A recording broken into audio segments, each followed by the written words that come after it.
আসসালামু আলাইকুম প্রিয় দর্শক। আজকে অত্যন্ত গুরুত্বপূর্ণ একটি বাস্তব অভিজ্ঞতা আপনাদের সাথে শেয়ার করব। যারা আমার মতো আছেন ভিডিওর সাথেই থাকুন, দেখতে পারবেন। এই দেখতে পাচ্ছেন পিছনে, আমার পিছনে যে গাছটি কমলা গাছ, অরেঞ্জ। এই কমলা গাছটি পাতা হলুদ হয়ে ঝরে যাচ্ছে এবং দিনে দিনে গাছটি দুর্বল হয়ে যাচ্ছে।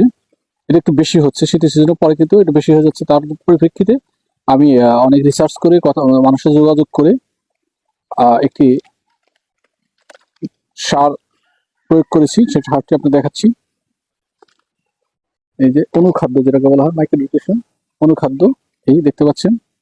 এটি আপনি 100 থেকে 150 গ্রাম গাছের গোড়ায় দিয়ে দিবেন। 15 থেকে 20 দিন রেজাল্ট। প্রমাণস্বরূপ আমি দেখাচ্ছি রেজাল্টটা।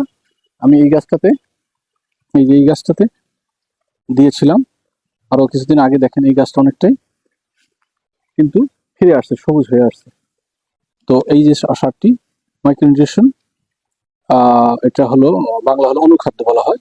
এটি আপনি দিতে পারেন 100 থেকে 150 গ্রাম।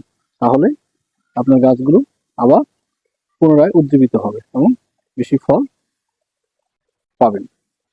তো পরিশেষে সবার সুস্বাস্থ্য কামনা করে এখানে বিদায় নিচ্ছি।